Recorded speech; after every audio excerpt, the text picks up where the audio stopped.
I'm here to represent Occupy Asheville, but I have a couple of things I want to share with you from thoughts I've had the last few days for preparing myself to be here tonight. First of all, we've got an incredible program lined up for you. We're going to laugh, and we're going to sing some songs together, and we're going to hear from the people who are really doing the hard work, the heavy lifting of the Occupy movement. And we're also asking for donations, and just a little bit of housekeeping. If you need to write a check as a donation, you'll want to make that out to Michael Kane, K-A-N-E, and then just note in the info section, O-A-G-A-T. The volunteers can help you with that as well. There's also a raffle. For $5, you have a chance to win a family fun pack of CDs from Endless Revolution and Lee Camp. And as I was thinking about tonight and what it meant, a couple of things dawned on me. First of all, we woke up this morning to the news that Congress was hard at work reaffirming that this nation is somehow connected or related to GOV. With hunger and homelessness, peak oil and pollution breathing down our necks, this is what Congress, a collection of millionaires with a lot of free time and resources, this is what they're dealing with. In God we trust. As if to say, you can't trust us. We're not going to help you. You're going to have to look elsewhere. But a word that kept popping into my mind as I was preparing for this was patriot. Patriotism. Those words get misused quite a bit these days. And to me, the real patriots are the people who are standing up for their country right now in the streets.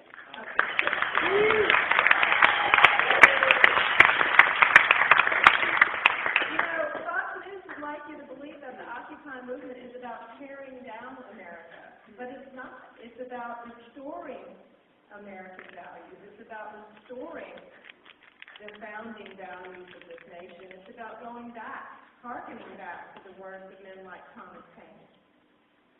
Thomas Paine, the original progressive, the original revolutionary. I'm going to have to paraphrase here because I can't remember the quote, but he said, moderation in temper, that's a virtue, but moderation in principles, well, no, that be damned. So people out in the streets, the people marching, the people getting arrested, the people sleeping on concrete, and those supporting them, all over the world, mind you, these are the real patriots. These are the real revolutionaries.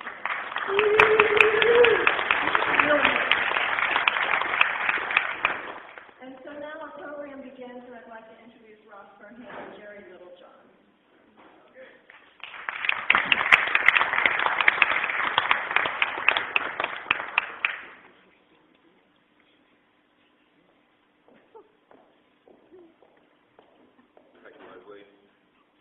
Greetings, can you hear me? Is it on? No. Louder. Is it on now? No. Check. Microphone. Here we go. Yes, greetings and blessings to everyone here. My name is Ross Burnham, and I'm going to read the opening invocation that is read at the General Assemblies of Occupy Asheville. It was written by the Socially Conscious Spirituality Committee for Working Group. We come together here in this place, maybe for the first time, maybe after days and weeks, one movement, honored by our diversity. Look around, take it in. Here before our General Assembly, or here before this event, let the fullness of the moment occupy you. Remember what brought you here. Let your intention fill you. We stand together in solidarity with all those suffering on our planet to birth a transformation from a culture of alienation to one of connectivity for a sovereign life on a healthy planet. May we listen to one another fully, as best as we can. May our words be heard and our intentions honored as our movement grows. Thank you.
And now, a brief moment of silence for war veteran and activist Scott Olson and others impacted financially, physically, emotionally, or spiritually by the worldwide demonstration.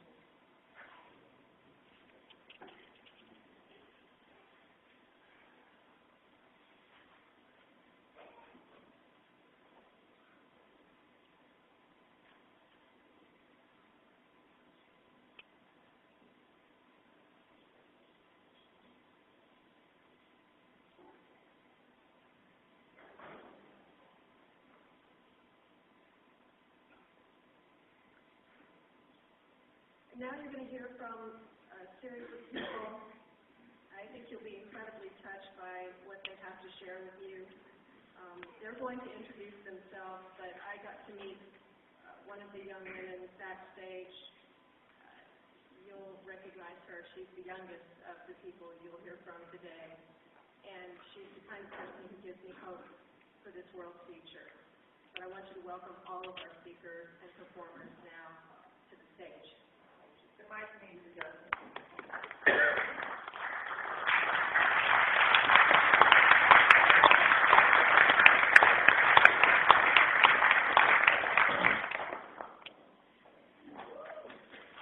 Hello, everybody. My name is John Spitberg.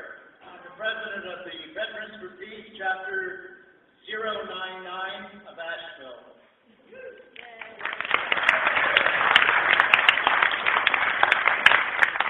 Thank you. Before I begin my comments, I want to thank Paul and Imani and all of the people here who have put this event on for all of us. They speak volumes in terms of trying desperately to have our country, our world, turned upside down from a trickle down from the very rich to the very poor. We need to turn it around, and it needs to start from the very poor and the marginalized to the very rich. And by so doing that means for the Veterans for Peace that we want to bring our troops home. We want the money back in this country. War is a racket, ladies and gentlemen. Years ago, before I was born, 73 years ago, to be exact, years ago, Smedley Butler, a major general retired from the United States Marine Corps, made the point saliently, that war is a racket and that he spent his entire 30 or 25 years doing nothing but making American business interests richer. That was his entire legacy from his point of view. And he said, war is a racket. It only feeds more money into the rich. And who do you think dies? The poor, the young, and this is wrong. And I am, and my compatriots in the Veterans for Peace are dedicated to seeing this change drastically.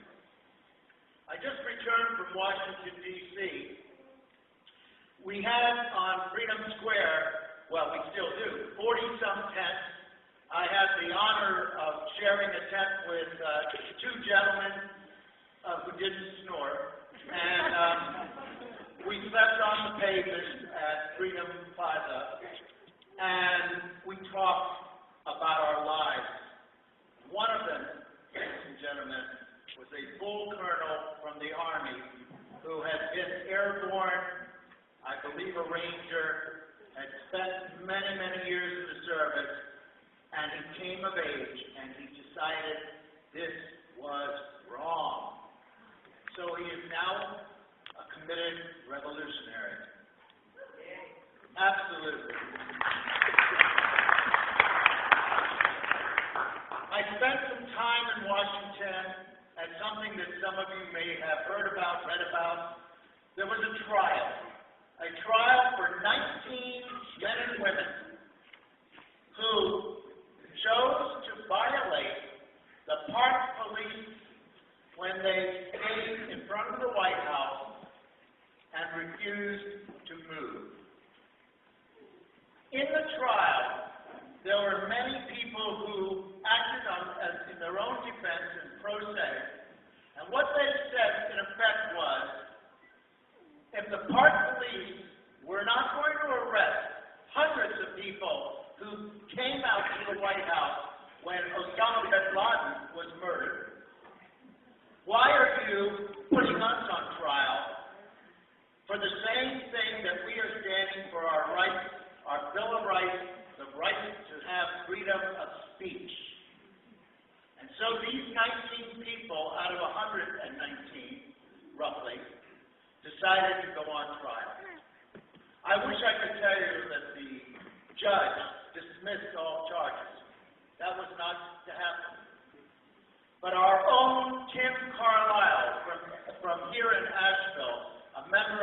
Chapter 099, stood before the bar and spoke his feelings about what was happening.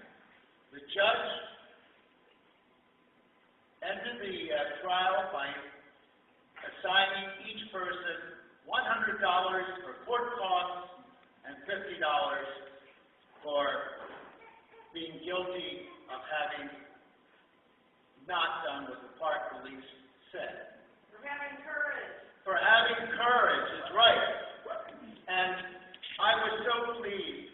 One woman, Beth Rice, an attorney, chose to go to jail rather than pay that fine.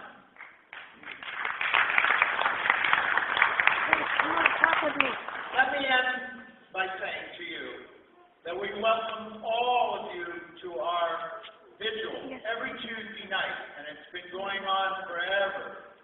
And I will tell you that when I first started, fully half of the people extended a finger that I don't think you want to see me do here. But now, we don't see that anymore. Almost every person that comes by and honks their horn gives us the peace sign. And so let us all hope and pray for peace in our life and for our children forevermore. Thank you, thank you, thank you.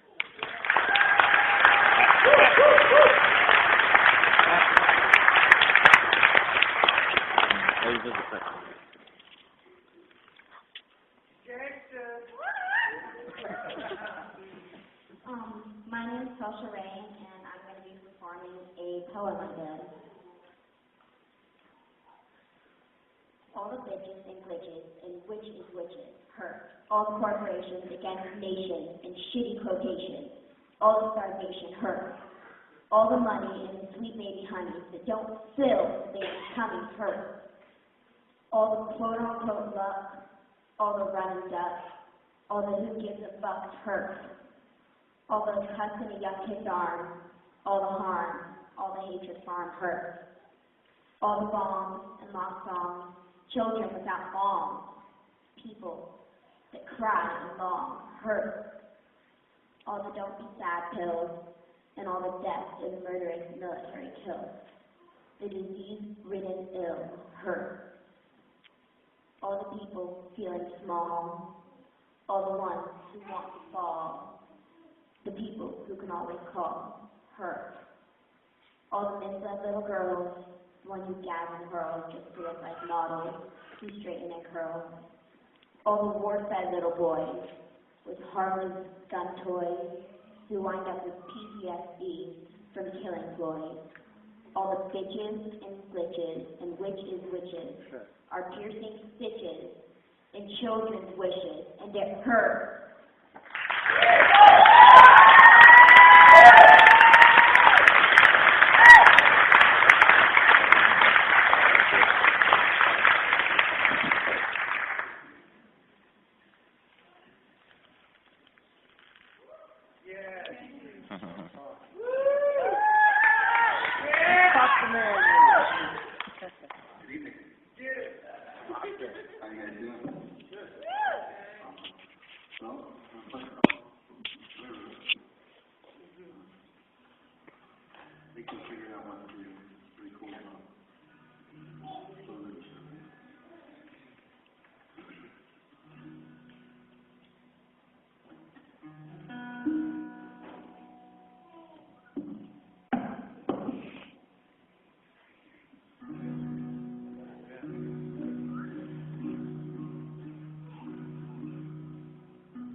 Nowhere else to go.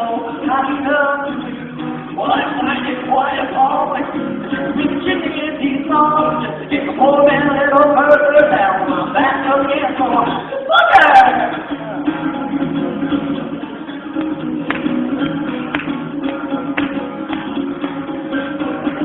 Came down here to heal you. Give up half chance. No, you're on the phone with the Coast Guard. Just call me my messages. And I'm gonna stay up all the time for only about a 3 and 3. Do ya really have to fight the whole fucking world? There's no more air free. Fuckers!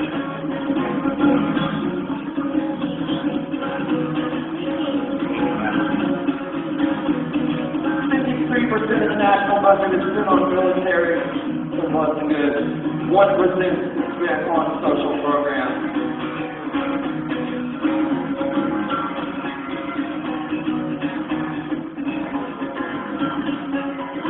I got a little something for the bankers. Easy to believe, it's like you don't meet your maker in the belly of the beast. Well, it's simple and confusing, but it happens all the time. I just make it up as I go. Hope I don't know my mind. Fucker!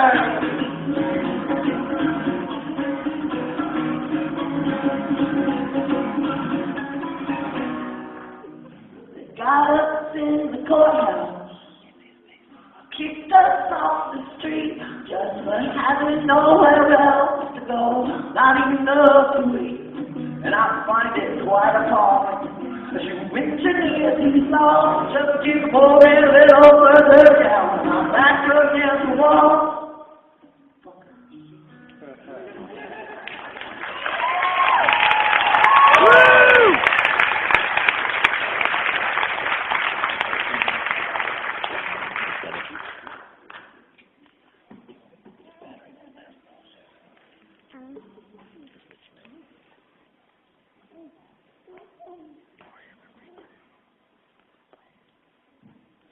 Hi everyone, I can't see you, and my name is Ann Craig, and I wanted to first off apologize for my appearance. I've been hanging out with the sheep and the goats and the donkeys at the Nature Center, and I didn't have time to clean myself up. So please forgive me. I just wanted to share a few things with you. One is that this community is incredible, and I want to thank everybody who's organized this evening, because we have so much diverse, active, dedicated, generous energy in our community, and it expresses itself in various ways.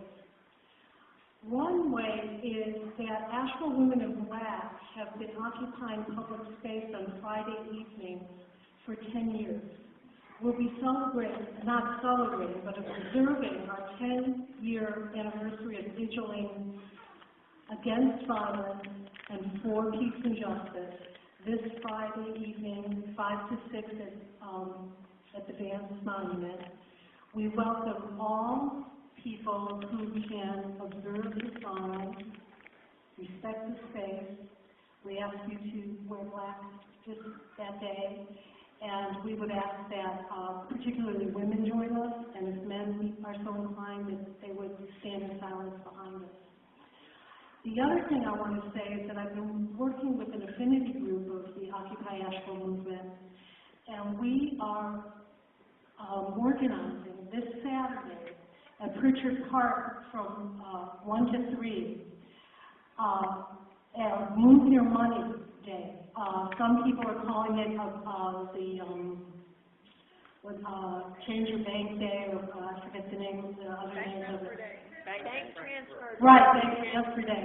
Move On is involved with this nationally. Occupy Asheville is involved. The local AFL-CIO. We have other people in various groups who are supporting this. And we're going to have information tables. And at 1 o'clock, we're going to start with some music and theater. And it's going to be very enjoyable. We're going to have folks who have been very affected by this financial crisis speaking to us. So we're going to have information on how you can move your money from one of the big banks to local credit unions or local banks. And we would really love a big showing of support for this, as we are seeing this as part of the momentum that is growing with Occupy Asheville. So thank you very much.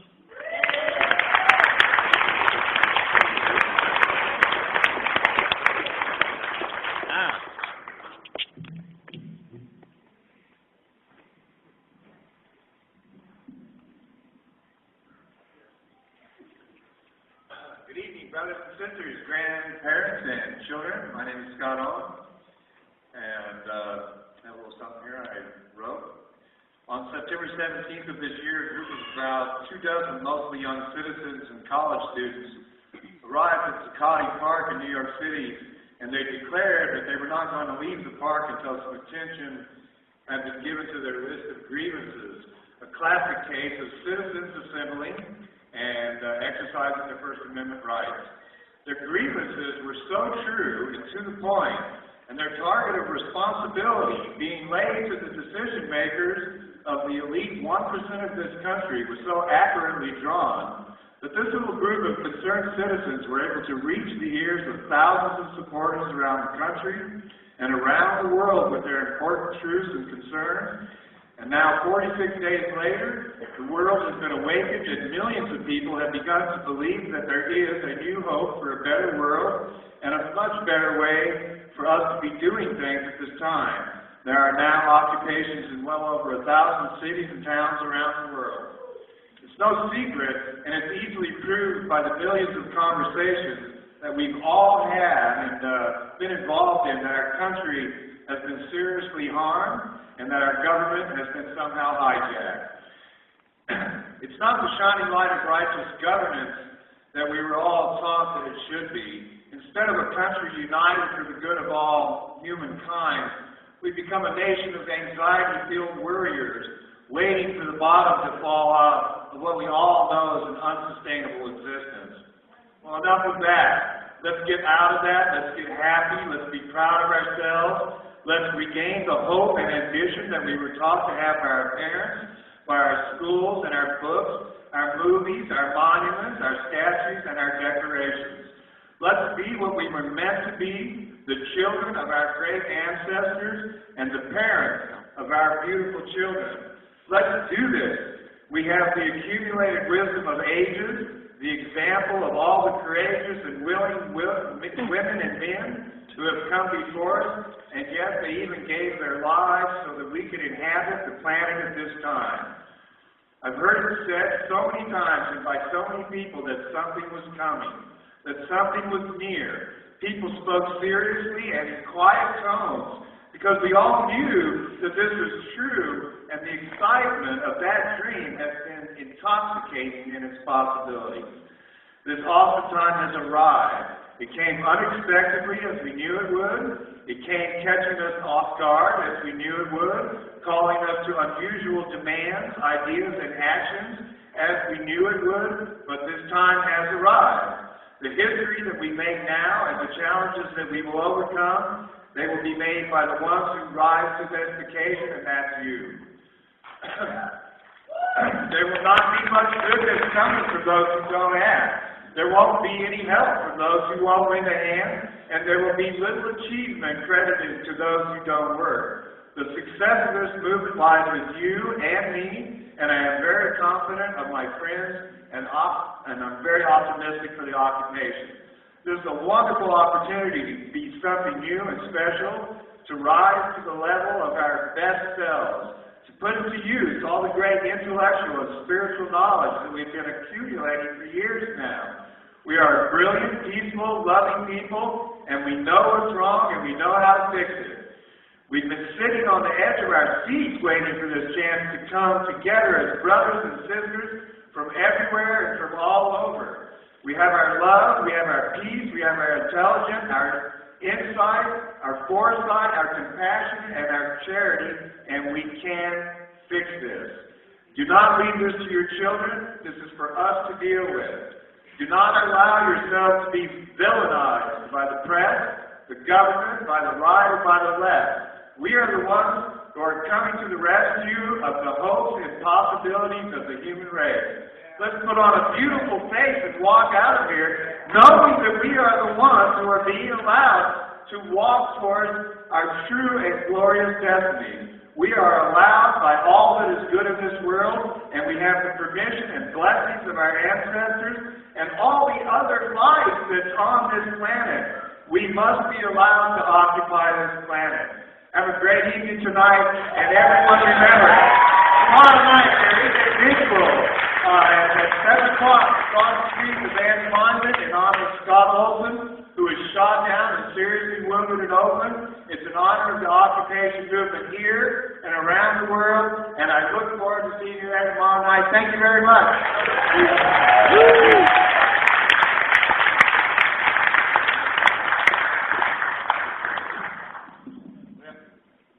This thing isn't going to come off. That's fine. I'm Bob Kenny, and I'm a very different face of Occupy Asheville. Right? What makes me different? I'm a businessman. All right? I run a business, an internet-based business up in Weaverville. Well, why am I here? Why am I not out with the Tea Party? Well, there's a good reason. I am deeply offended by what I am seeing and what is being passed off for capitalism. All right? I am a capitalist. I don't talk about it, I practice it. And that's a good thing, and I'll explain that. What's involved? Let's talk about this insane race to the bottom. Okay? Just to give you an idea, I graduated college in 1965. My education with a master's degree cost me 13 months' salary. That education today would cost me 47 months. 18 months later, I was fortunate enough to buy my first house. Little tiny house. Well, it would have set me back 13 months' salary. I looked up that house on the internet, and I looked up what people in my line would have made, and today it would be 36 months. Friends, that is insane. Well, how do we explain all this stuff? Well, we've created some new gods called job creators. You ever hear them? Very interesting gods. What do they do? Well, they're stiff of uncertainty. Now, any business person will tell you that uncertainty is what it is, and you just deal with it. That's the truth. Okay? You deal with it. Next thing, these gods, they make crazy business decisions. For example, they make a decision that is so marginal that a 4% change in tax rates, whoa, can't do it. I'm afraid. That's crazy. If you're getting into a deal that's that risky, you shouldn't be doing it. That's a big red flag. Give you another example. These gods like to be fed with subsidies. Okay, I send my business overseas. Create a load of unemployment. Not my problem. Oh boy, that's not my problem. But someone wants some help. Well, we can't have government grow. You know, this is so insane what we're doing. We're doing it to ourselves. All right? Now, let me tell you, it doesn't have to be that way. My wife and I started this business in 2005. It was just the two of us. Well, my wife is retired, and now I have 6 employees. And one of the things I'm proudest of is not that I have the employees or the growth, is that in July of this year, we became a living wage employer. Now, let me tell you something else. What's happened to my profits? Well, I pushed decision-making downward. We've done that. And my profits have gone up. Surprise! All right? The point is that things don't have to be the way they are. We have a choice. Now, let's get back to why I'm part of Occupy Asheville. I guess the bottom line is that I believe what we're saying here is right, and with persistent, nonviolent persuasion, we will prevail.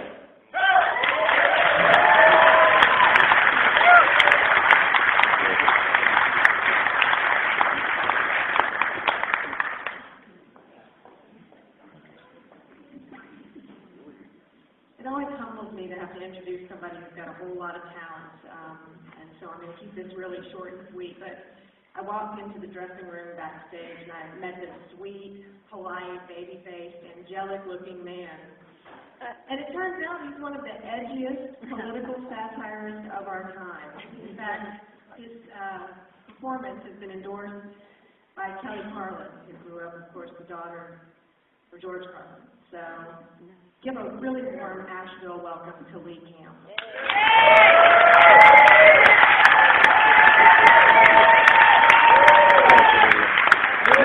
Keep it up for everyone you've seen so far. Let me hear it.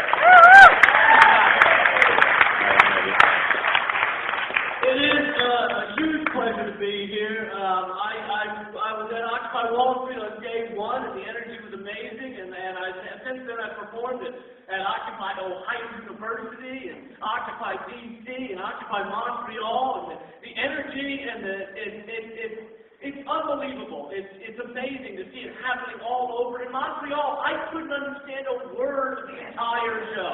Right?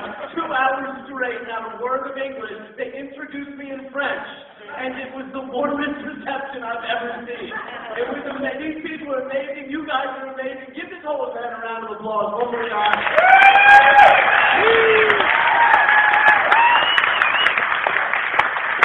It's really been incredible what's going on, and by the way, through this performance, I will use a couple of curse words. I hope you're okay with that. If you find those more offensive than hearing about what's going on in Afghanistan, then you got a problem, but you should also probably leave for a moment. But yeah, I can't really picture turning on the TV and watching the news and not going, oh shit. Like, no, that's just the way I exist. But it really has been. It's been incredible to see, people standing up and thank you for attending this instead of the other comedy show that I'm sure goes on often in Asheville, the Tea Party. It's kind of amazing. Isn't it the most incredible thing you've ever seen to see a politician stand in front of thousands of people and be like, if elected, I will make sure you don't have health care. And they're like, yeah! That's the other guy can't promise me that.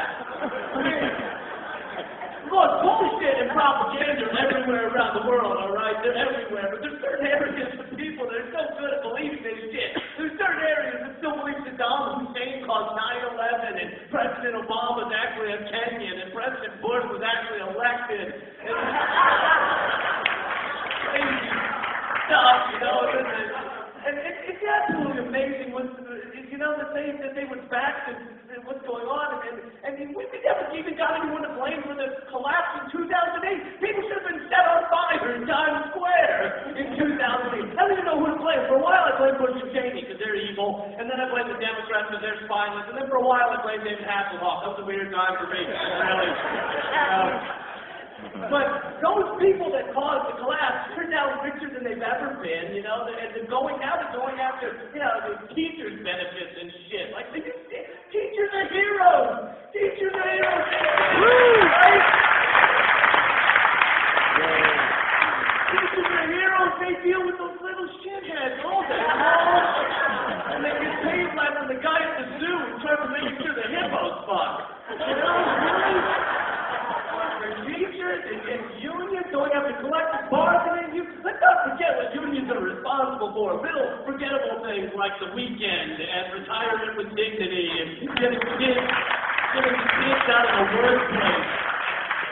Getting kids out of the workplace alone was huge because they're shitty workers. They're awful. They don't know how to operate a pneumatic press brake. They just lop it off dudes' arms and you're like, come on, man. What is whoopsie? You worked here 4 years, and you were 3. You should have this shit down by now. They're not that bad. No, they're good. No, unions are, and just a fair wage should be the easiest to pay in the world. I don't care if you're the worst job. I don't care if your job is cleaning up turds out of the corner of the turd factory. If you work full time, you should be able to afford to feed and clothe your kids. First of all, moral thing to do, right? Moral thing to do. And secondly, with the size of our kids, none of us want to see them half clothed. I just want to see a 10-year-old boy's tits bouncing up and down on a sweaty summer day. Can't we get together as a country and find that boy's pasties, you know? I realize Bill O'Reilly's going to call them socialist nipple tassels or whatever, but fine. Rather have that than capitalist boy boobs in my face. All right, some of you seem a little confused by me. This one's for you. Have you ever noticed the words unicorn and acorn both mean one corn?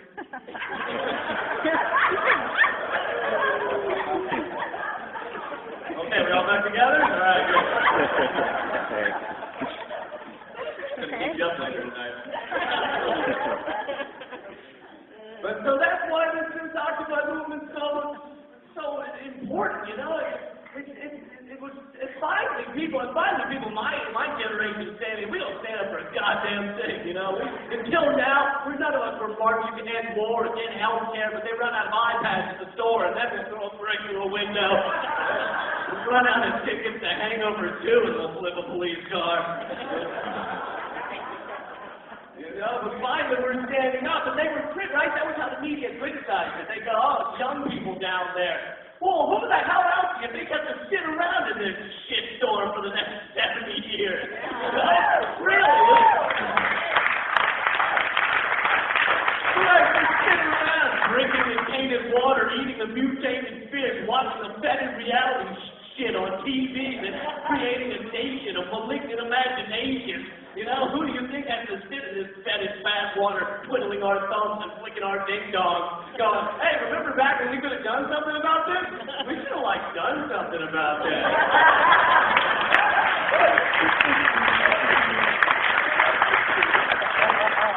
And our kids going, hey, where were you when you could have turned this thing around? I think there was a popular video game called Angry Birds. So like a lot of that. Some cooking shows, I think.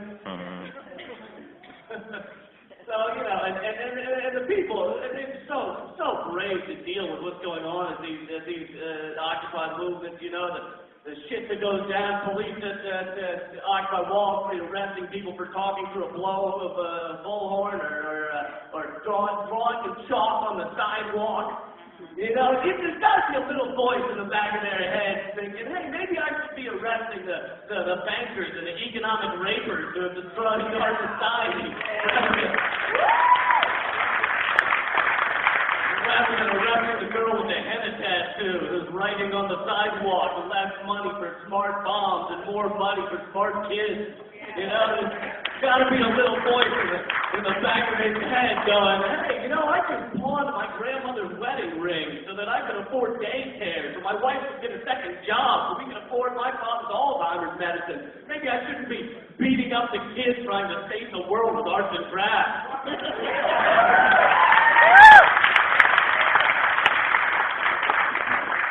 You know, we've seen how little freedom of speech we really have in this country with these protests. It's freedom of speech unless it's after 10 p.m. or in the dark or near the tents or on the sidewalk or on the pavement or near a building with men who wear suit pants and women who wear pantsuits. You know, then we don't like your freedom of speech so much. I think there was a Dr. Seuss book about this, wasn't there?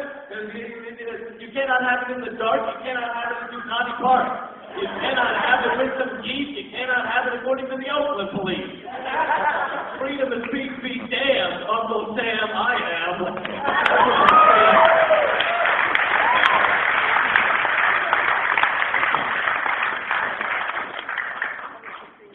You know, but still the fucking young people are standing up, and the other thing they keep saying is, oh, well, they're dirty down there. They're dirty. Yeah, well, you know, revolutions don't usually happen near a 24-hour dry cleaner and an exfoliation station, all right?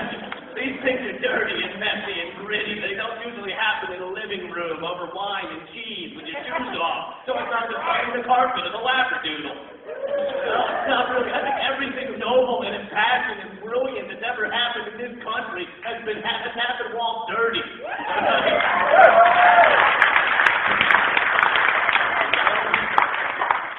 MLK giving a I have a ready for marching. You know, soldiers of World War II, muddy from laying in trenches. George W. Bush forging his way through my pet ghost despite obstacles as large as an attack on this country.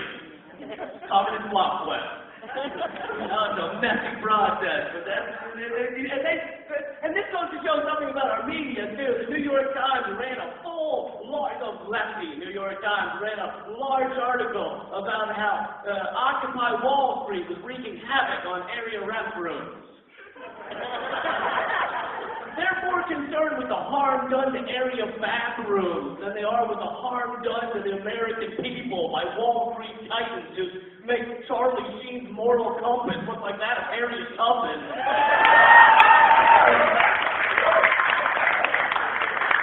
I mean, yeah, they also said in the article that mothers couldn't get their strollers around police barricades. Well, God forbid the revolution to get away with your evening stroll with little Pookie Wookie. I mean, this is a revolution. It's not a traditional revolution. It's a revolution in thought, all right? People are tired of greed over good, profitable pollution over people, poor for wealth, of the welfare of average citizens. You know, this is a thought revolution, and it's not going to be sanitized. It'll be criticized, ridiculed, misconstrued, and misunderstood, but it'll push through, all right? It's not going to be dissuaded by police barricades, driving rain, or pepper spray. Pepper spraying up is like throwing water on gremlins. The more you do it, the more of us fucking show up.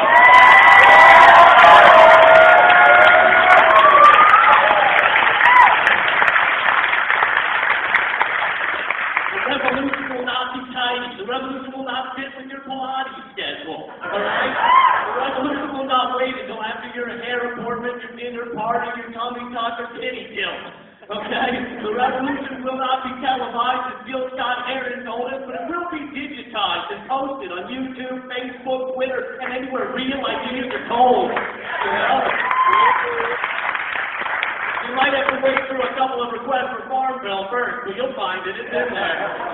It's in there. This is a thought revolution, all right? It's not going to be easy. It's not going to be tiny, but it's going to fucking push through. It really will, you know. It's going to affect your bottom line occasionally, but it's not going to fit with a mainstream media-defined paradigm. You know, and it doesn't care about people's lack of intellectual curiosity.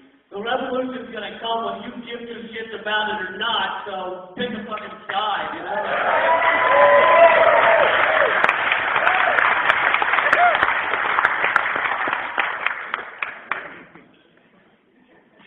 I want to open an adult video store in Nebraska called Porn on the Cob. So I'd like to things up for you. I think we got to start young, too. I think, you know, kids need to learn some real shit in school when you're little. You need to learn some real shit. What do you learn when you're a little kid? You know how to memorize a poem or how to make a pinata or something. They should teach, in school, we should teach kids how to see a news broadcast and scream bullshit at their TV and throw it out a window. You know? We should teach them how to beat up a drunk guy in a bar calling them racial epithets that don't even apply to them. You know, we should teach them that the real criminals in this world don't wear hoodies and ski masks. They wear Armani suits and Gucci neckties. They don't threaten you, they smile at you, and they get you to sign a mortgage you can never fucking afford. Let's teach them that. Let's teach them how to have some sympathy, how to see a homeless person, give them some change or some heroin. You know, rather than just teaching them, hey, in fifth grade dodgeball, throw the ball at the kid with the circus-like obesity and crossed eyes because he always dodges the wrong direction. Let's teach kids the real shit. And here's another idea. What if we taught them American history? That actually happened. I know it's insane, but it doesn't make shit. Like, oh, the settlers met the natives, and they shared squash. And what's their mission? When kids grow up being lied to, they grow up and become douchebags, you know? Let's tell them the truth, that the settlers slaughtered the natives, because the settlers had guns and Satan on their side, and the natives had dream catchers. You know? It's not easy to win a war when you're trying to stab someone with a peace pipe. Tell kids the truth that the forefathers had slaves and Texas was stolen and Columbus didn't discover jack shit, and your mom's out really in Canada, she's in Cleveland, banging the guy who used to mow our lawn. Self-critical truth. Right? Bullshit's not made for a good foundation for a worldview. You ever stood on a pile of shit? Very slippery. Very slippery. But still gets the truth. And here's something else. That dirty, unsettling history of America, it's interesting. The kids would be riveted for the first time ever. They'd be like, whoa, Jefferson was fucking who? Woodrow Wilson was a white supremacist, and Abraham Lincoln was a manic depressant, and Jefferson was banging who? They would be sneaking outside of class, hiding under the bleachers, reading this book of steamy details about Benjamin Franklin banging a slew of French inventor groupies in the East Coast after the Renaissance man show. And then they think, hey, maybe I can accomplish something. My heroes were a little screwed up, I'm a little screwed up, maybe I can do something.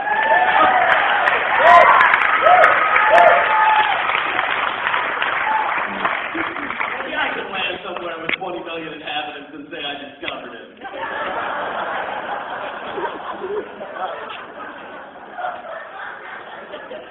Another thing I think we should do, we got smarter kids this way, we need to make Legos popular again. When Legos were popular, it was all smart kids, because Legos choked the dumb kids. Smart kids didn't want to eat them, the dumb kids thought they were chiclets, and everyone was happy. You remember that kid, you're like, I built a 40, he's like, I swallowed 7!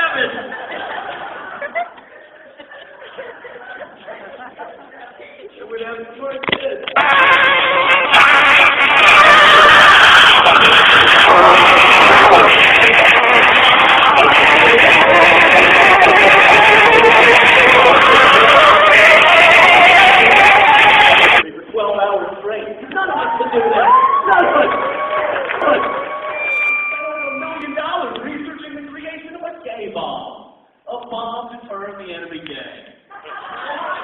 I'm not kidding. Google that shit when you get home. Be careful what you click on when you Google gay bomb.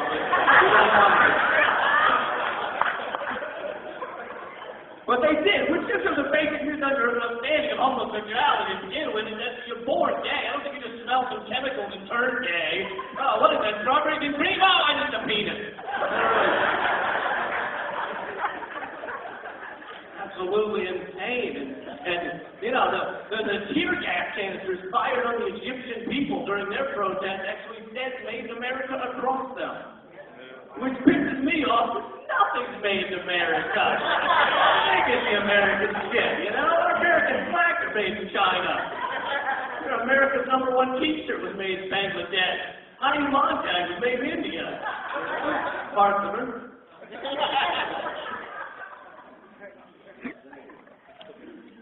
Anyway, I know I've been a little depressing. I'll lighten it up. Death penalty? Okay. So I'm sure a lot of you followed the story of Troy Davis, which was, the only bright spot of that entire insanity was that, for the first time in my life, I saw the entire country talking about an innocent man being executed. Because that's what happens. That's inevitably what happens when you have the death penalty. And when you talk to people about why they believe in the death penalty, they always give the same reasons. First of all, they say, well, it's a deterrent. It deters people from murdering. And that's true in that it's not true at all. It's never been proven true, which makes sense, because when you're getting ready to throttle the life out of a fellow human being, you're not thinking about a trial 5 years down the road. You're normally thinking, shut up! It's not just me, right? That's most people. And then they go, I don't want my tax dollars to keep a murderer alive. And it's just weird to put it in money. You put someone's life in terms of money to begin with. But besides, it actually costs more to execute than to keep them alive because of the law, the legal battles, the court costs, all of that shit. Just the cost of the electricity for the chairs shot up a lot in recent years. Killing people's not a poor man's sport anymore. You need investors. It's the whole thing now. And then they always come down to the same reason. They go, well, it feels good. It feels good to see Saddam Hussein or Timothy McVeigh or whoever executed. And I see what they're saying. In some dark patient place, it feels a little good. But wouldn't it also feel good to see the CEOs who caused the economic collapse locked in a cage with 1,000 fire ants and beaten with Hero, everybody. Yeah, feels pretty good. Feels pretty good. And would it feel good to see the Real Housewives of New Jersey have drywall shoved in their mouths backwards shut? Yeah, feels pretty good. Feels pretty good. Why don't we do those things? Because it's morally wrong. So if we're morally opposed to that shit, why not erase this faulty death penalty? You know?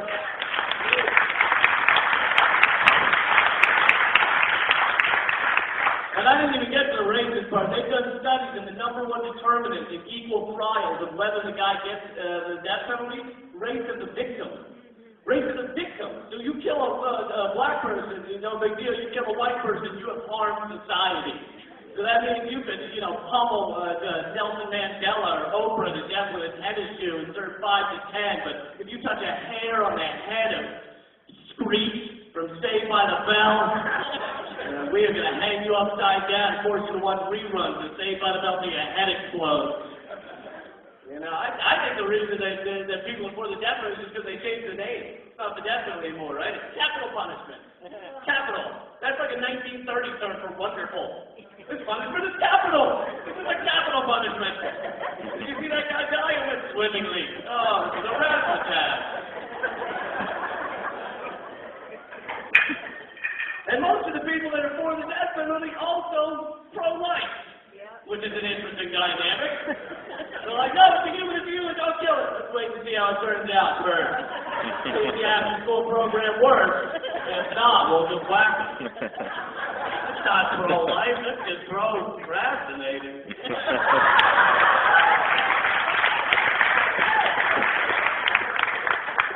Didn't think you were coming with me on that one, and then you did.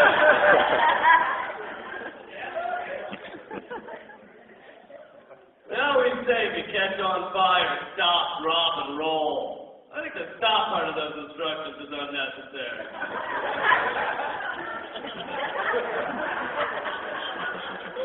Oh no, I'm on fire. But these cupcakes aren't going to ice themselves.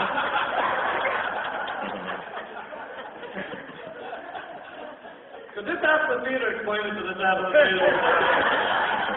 Something happened over there. Yeah, I mentioned the media, and so that's the other thing this Occupy thing has done. It's shown how pathetically awful our media is. They refused to cover it for the first week. They refused to cover it for the first week, and then they started all their hit pieces about the protesters are young and they're dirty and all that bullshit. Our media is terrible. There's things we could do to make it better. For one thing, we need uglier reporters. Right? You don't see them anymore because they're actors now, but every once in a while you turn on CNN and you're like, oh, that guy fought for his job, right? He knows his shit. He didn't sleep his way to the top, he didn't get any favors. That's why the BBC's so reliable. Really?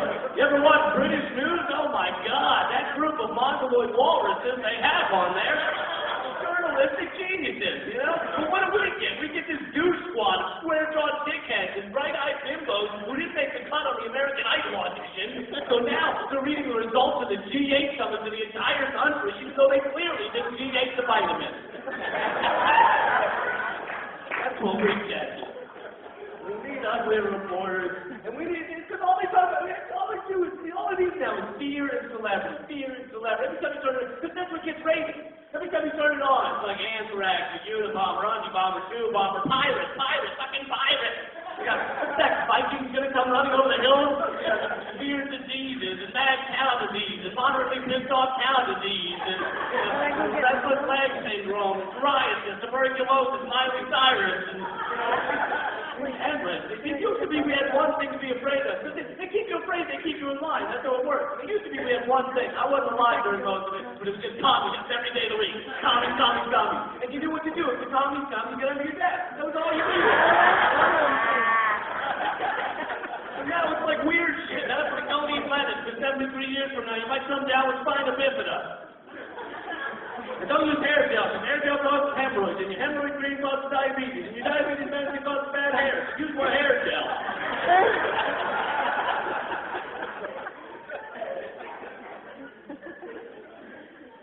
You worried about your hair gel? Take these pills.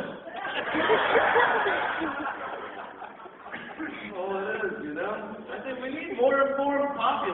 something else we should do is we should take all the TV shows that everyone's watching anyway. You know, we all watch the stupid shows, the cooking shows and the Hitler shows and, you know, Dancing with the Idiots or whatever. And you take all that shit, and instead of subliminal marketing, you put subliminal truth underneath. Right? People wouldn't even know they're learning. You're just watching robot cupcake boards like you do every Thursday. And underneath would be, hey, kids make your clothing. ExxonMobil owns your neighborhood. Why'd you ever give up drawing when you were younger? You were quite good. You really enjoyed it. And you gave that up to what? File paperwork 12 hours a day? Why? You can afford some marble countertops in your kitchen? You don't even use the thing. You don't even use the marble countertop. I could understand this life choice if you were humping that countertop. Balls deep in that marble every day and twice on Sunday. Then that life choice would make sense. Just subtle things we could that people would know shit. So the key has been that people are turning to the internet, which has been a miracle. You know? Thank God for Twitter. You know, who would have known that Twitter was going to be the answer to our bullshit newscast? But it is. You know, people are turning to that, and WikiLeaks was amazing. You know, WikiLeaks. All I needed to know that I loved WikiLeaks was that it was making rich, powerful people shit themselves. Yeah. Shit themselves, and piss themselves, and bitch and moan, and shit themselves, take off those trousers, rinse and repeat. It was amazing. It was my new favorite sport. Which would you rather watch? The U.S., a tennis match or the U.S. Department of Defense go, we didn't want you to know about that. It's just amazing. And yet our media, again, they acted like the only thing that mattered in the whole story were the sex allegations against Julian Assange, all right? And look, if there's evidence against him, put him on trial, fine. But they were acting like the whole cold, hard truth that came out from WikiLeaks didn't matter at all, because Julian Assange gives off a rapey vibe. You know, that's like saying the guy who stood in front of the tanks in Tiananmen Square didn't matter at all, because he once went down on a panda bear. You know? He gave us an iconic image of a brutal regime cracking down on the dreams and freedom to their people, and besides, maybe the panda liked it. You don't know. Pandas don't get much action. They free left. That's why the internet's so crucial, you know. Although it has, and where our media should come in is that it should take that stuff, and it should show us what's important out of this flood of information. But it doesn't do that, you know, so we miss stuff. Like, there's important stuff that just gets glazed over because it's too much information. You know, this flood of bloggeria that's spraying out of all of us, at times, it's too much. You know, like, think if there was a great thinker here today. If Charles Darwin were here today instead of 150 years ago, would anyone hear a word he said? You know, like he'd type a blog about his theory of evolution. He'd get 14 views and 4 comments. 2 of the comments would be from his parents. You know, one would be his mom, like, we're so proud of you, Chucky. And then the other one's his dad, like, how are you going to make money from this blog thing? Then the other 2 comments are like, I'm not the monkey, you're the monkey queer. You like monkeys so much, why don't you suck a monkey ball sack? Then his smarter readers are like, yeah, I'm passing on my genes, all right, all over her tits. LOL. Let's say Darwin didn't give up. Let's say he kept going, so he gets linked to a science website, and he gets 100 more views, or 28 with thumbs up, or digs, or whatever the hell it is, and people start paying attention. But right then, the evangelicals get wind of it, because they can smell science. So they send their legions of people over to his site, and in one afternoon, he gets 192,000 thumbs down, and not one of them sees the irony of Darwin being sunk by thumbs. You know?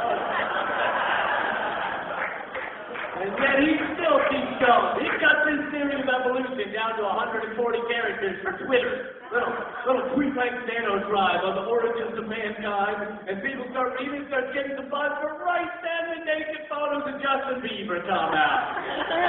No one gives a shit about science when there's a naked 12-year-old on your screen. You know? And this would go for any great thinker. If Copernicus were here today, it would just be 100 comments like, yeah, the Earth circles the sun. Then how do you explain sunsets, moon queer?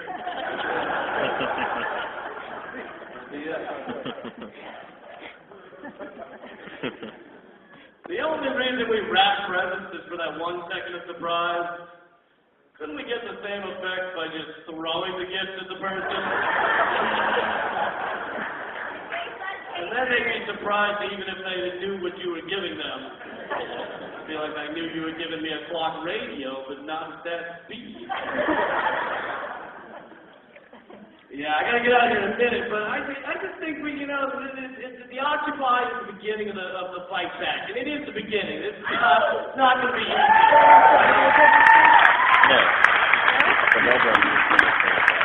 It's not gonna be easy, but this is the beginning, and those are the big ways to fight back. Those protests, the marches, and just talking to people, and there's little ways to fight back too. Like I think we should be doing those too. Like if your job steals your health care, steal their staplers. Just steal their staplers. Yeah, I might not get the liver transplant but good luck on fixing 2 pieces of paper together. Swabbuckers. Just little shit. Freak through a board meeting, or slip a photo of your act into the PowerPoint presentation. You're not going to know whose act it is. Just little shit. Take your family on a vacation to the oil-covered beaches of the Gulf of Mexico. Take a bunch of Christmas card photos, send one to the head of BP, and write Happy Hanukkah. This oil lasted more than 8 days. It's a miracle. Are you owing the CEO of BP? Is that what I'm saying? Easy on him, all right? He's a good guy. That's little shit to fight back, Take your money out of the big banks that have pillaged our economy. Just put it in a little bank, put it in a milk carton. If you want to feel like you're at a big bank, every time you take money out of the milk carton, flush $1.50 down the toilet and smack your grandmother. Just like you had a big bank. Also, go into the big bank, go to one of the big banks, say you want to open a business account, and then when you're sitting in that little office with them, just slowly start taking a dump in your pants. Don't mention it, maintain eye contact. Just let the smell fill the entire place. They want to shit on America, then it's going to come right back at them. Let's see a sword man die or wrench in the gears, a herpes sore on their lip. Sure, it might not kill them, but if they get 1 million herpes sores, it'll make them rethink who they're screwing.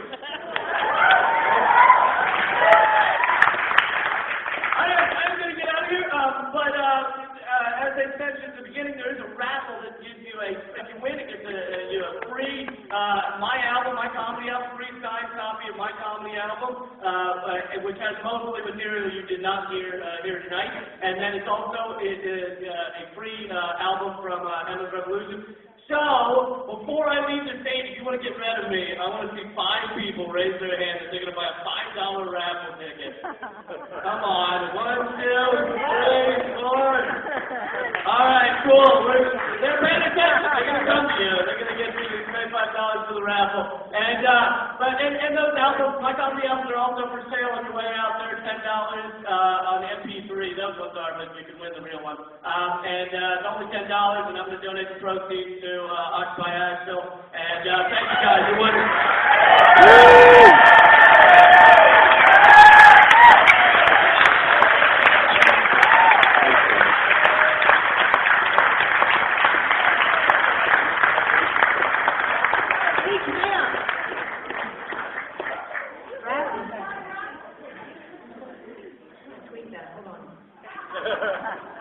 I've often lamented that there aren't enough artists, musicians out there supporting activist movements, like in the 60s. And frankly, that's just not true. They're out there. They're just not on MTV. And they're not on Clear Channel Radio. But we've got a couple of ladies here tonight who are fighting the good fight, and they're doing it in song. And I'm really pleased to welcome them to the Cesspool of Sin with Emma's Revolution.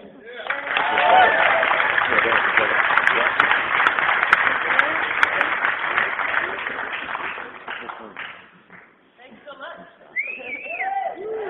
What does that school look like? Welcome to the class.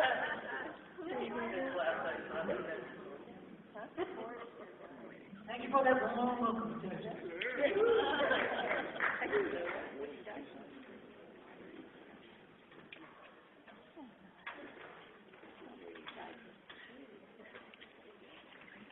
up with all of our stuff up here. Yeah. Take this opportunity to pull that $5 out of your pocket. And raise your hand for the people with the raffle tickets, so that they can find you. Okay, once we were at, have you gone down to the School of the Americans Watch Vigil? Yeah. Yeah? Not that far. We go every year, it's our 11th year singing there, and doing, we were at a support rally happening up in Philadelphia, and the same kind of fundraising moment happened. And the guy who was leading the fundraising said, you know, the sisters, right, because there's a lot of nuns who go to this rally, and he said, the sisters are going to come around and collect your donations. He kind of said the same thing I did, you know, reach in your pocket and get that $5, $10, $20 bill. And then he said, sisters, stand up and shake your toes. What they were going to collect it in. And you know, everything happened. He walked this way towards where we were on the side of the stage. He said, and we had. So I'm Emma. Hey. I'm the revolution. But I have a lot of company these days, and that's great.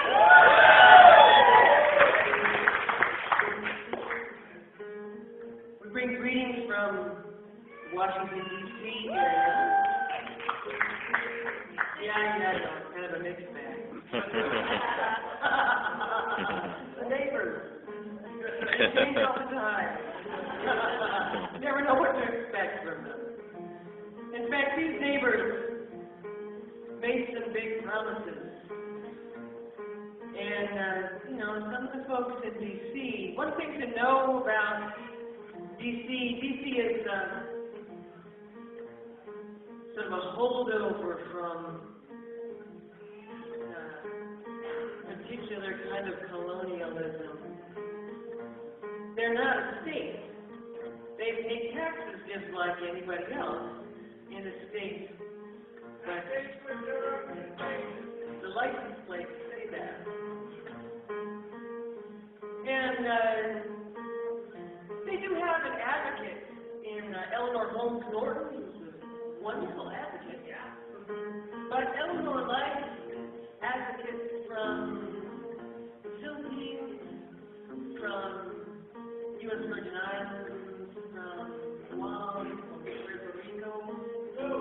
They serve at the pleasure of the Speaker of the House, which means that they can be silenced by the Speaker of the House. Our current Speaker, John Boehner, has elected to silence those voices. So, D.C. being 70% people of color, in this last national election, felt like maybe we'll get some representation this time. When the color barrier was finally broken and white towns. Yeah. Well, as time went on, people started to realize the build-up in Afghanistan, when he said he was going to end the wars. Guantanamo is still open, when he said he was going to close Guantanamo. So it began came around a time where we need to go back out and demonstrate in front of that White House. Which was difficult. It was crossing the line a little bit, I think, for some of that community. But even candidate Obama said, you got to make me do it. So this is one of the songs we wrote.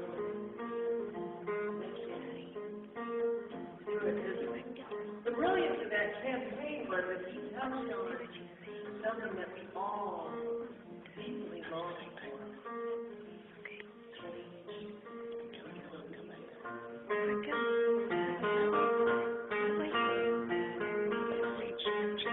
I need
Then hopefully they have that sense of, wow, she just said something really embarrassing to a whole bunch of people said no, and I feel a little bad for her, but that extended will like me. Because then we know that's part of what this whole Occupy movement is about, is actually standing together with people you never would especially have expected to be speaking to, and thank you very much. And not always saying embarrassing things, but hopefully saying things that start conversations and get us further along in changing this world. That's a small thing. Let's do it.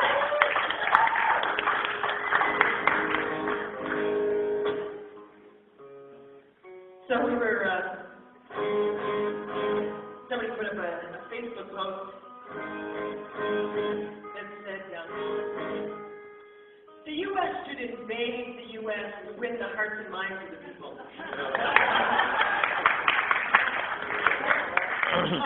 thought that was a great idea. That would make it a war.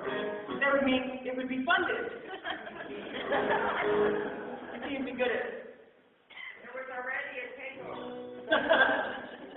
Okay, well, some of us believe that there was from the very beginning.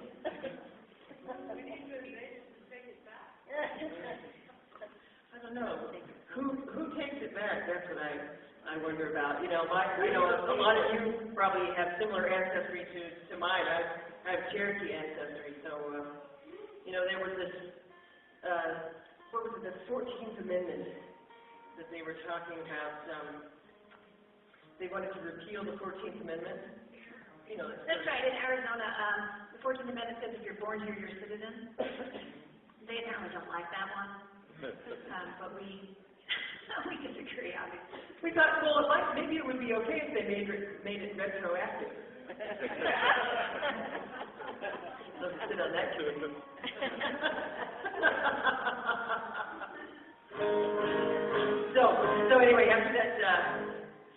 post, I couldn't resist writing this one. We sang at the opening of Occupation 2011. We say it. Occupy Providence, occupy Hartford, occupy Wall Street. We know it's where it is. Welcome to the U.S. occupation. To win hearts and minds, defend our humankind, elevate our cooperation. We need to occupy the USA. And hits one door, hopes and our nation. Despite the seal and the terror and conservative convention. We're here to let around, see the last of that discussion. We're 99% inside, now you'll just have to trust us. Now the Excel pipeline and extract the funds of filthy enemy, extracting funds our land. Listen and corruption forces us to organize a new extinction. Welcome to the U.S. occupation. To win the hearts and minds, defend our humankind, elevate as a corporation. We're here to occupy the USA. The occupation won't be won with guns or ammunition. Art with creativity and righteous vindication. We do all the work, so we have the power to stop them. No workers, no work, not until we share the profit. Welcome to the U.S. occupation. To win the hearts and minds, defend our humankind, elevate as a corporation. We're here to occupy the USA. We support our unions and our right to organize. Corporate immigrants not wasting their time.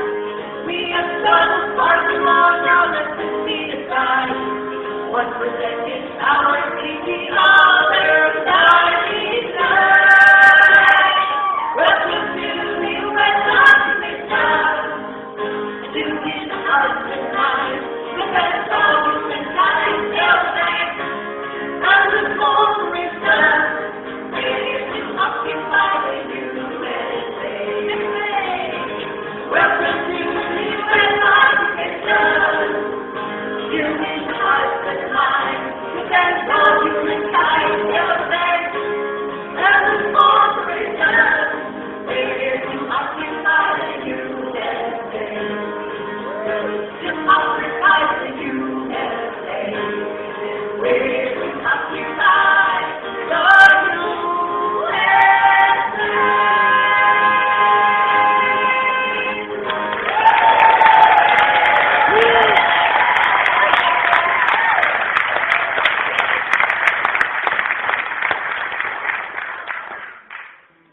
We're glad you like that song. There's a free download of it on our website, evansrevolution.com. It's going to be on our next CD, which is coming out in, like a week. We're very anxious. We were sitting backstage, literally approving the final graphics and emailing and calling back and forth. Just talking to her. So we're out of Oakland, and who won't be working tomorrow because it's General Strike. We got to support that, even though the timing is difficult for our particular program. So we do. We're psyched about that. This is also a song that'll be on that CD. The CD is called Revolutions Per Minute. So, you know, we have to get that Occupy song on Keeping Up with the Minutes. So. My father joined the Army when he was 15. His mother died when he was very young. He joined for the same reason that a lot of people join the military, for economic reasons. And I have older sisters, and they're much older than I am, so I have nephews that are just 10 years younger. And when my nephews were coming up, one of them was obsessed with flying, always wanted to be a pilot. And my sister and brother-in-law had the means to actually send him to private lessons. So he studied with a number of different instructors, and as he got older and more skilled, the guys that he was studying with said, you know, I know you talked about wanting to be a commercial pilot, but that's going to be like driving a taxi chief. You're going to get bored. And the newest technology and the biggest jets, they were the military. So he signed up. Then he found himself on September 11th in the cockpit of a fighter jet in the desert with orders to shoot down the next commercial airliner he saw. So I thought about my father. I thought about my nephew. And I thought about other young men and women coming back from Iraq and Afghanistan and saying no. I will not fight. I will not take more. My life is short. It's shorter. This is not my plan. I don't belong.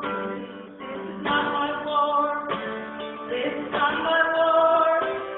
When I was young, I was waiting for a chance for real. Next to zero. I grew up poor and grew up empty. The cookies came, trying to tempt me. They promised cars and they promised money. They showed my future bright and sunny. Though the sound was good, I could not believe them. I had friends, they didn't see me. I will not fight. I will not take orders. My life is short. Getting shorter. This is not my land. I don't belong here. This is not my war. This is not my war. My buddy was join the army. Was convinced he would help his family. He tried his best by the story, but bloody lies, great glory, was broken free from the fire of Baghdad. He helped me see the power that I had. There is no war without order, just silent tanks, guns and order. I will not fight. I will not take orders. My life is short, getting shorter. This is not my land. I don't belong here. This is not my war. This is not my war. One came home to the dark is over. They laid him down in Kentucky clover. With his son and his wife beside me, I read his words, they may always guide me. I will not fight, I will not take orders. My life is short, it's getting shorter. This is not my land, I don't belong here. This is not my war.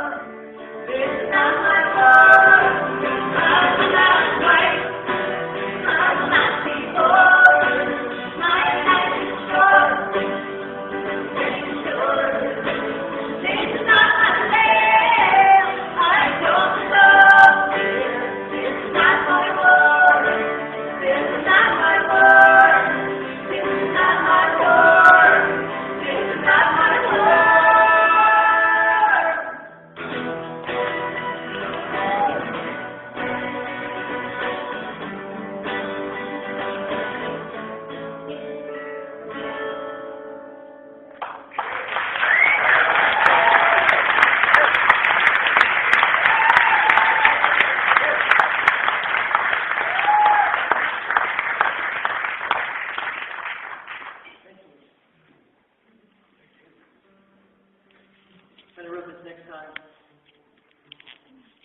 My mother said, I like it when you write the nice songs, Patty. I'm not really Sandy, am I? I'm really Patty. I'm really Sandy.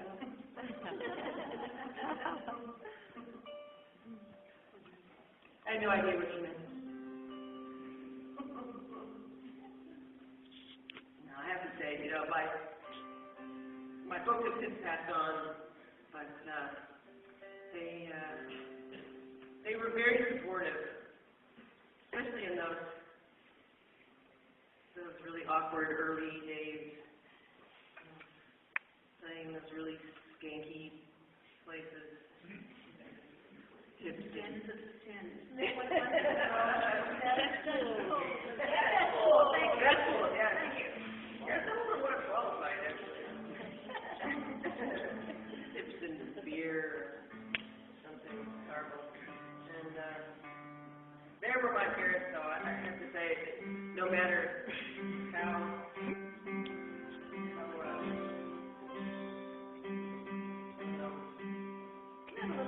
get to be a place where my parents would just come right on in and sit right there in the front row, beam all night long.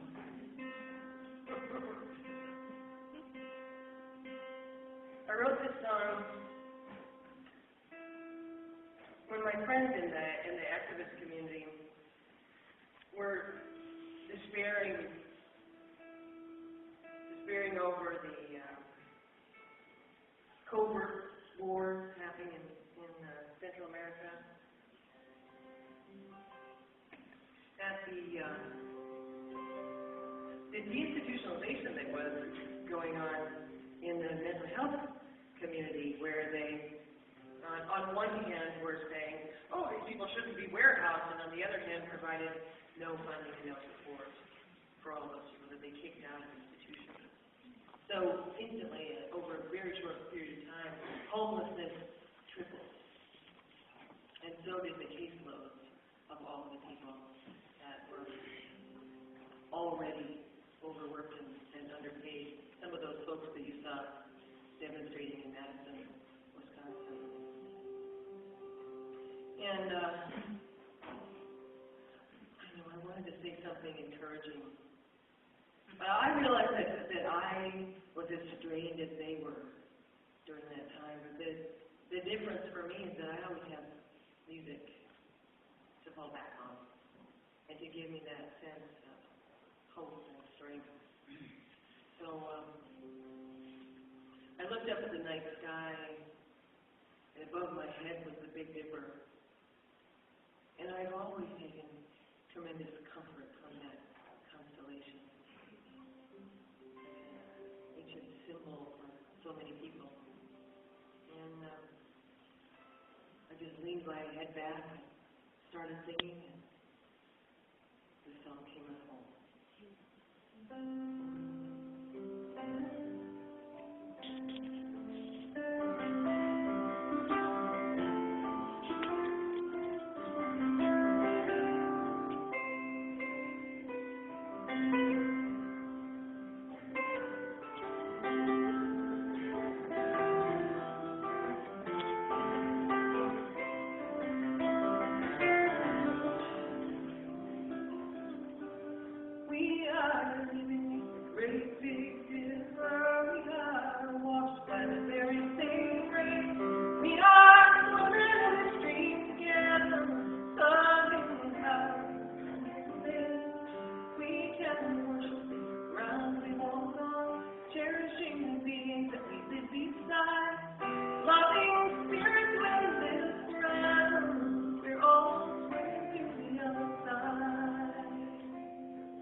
I am the most I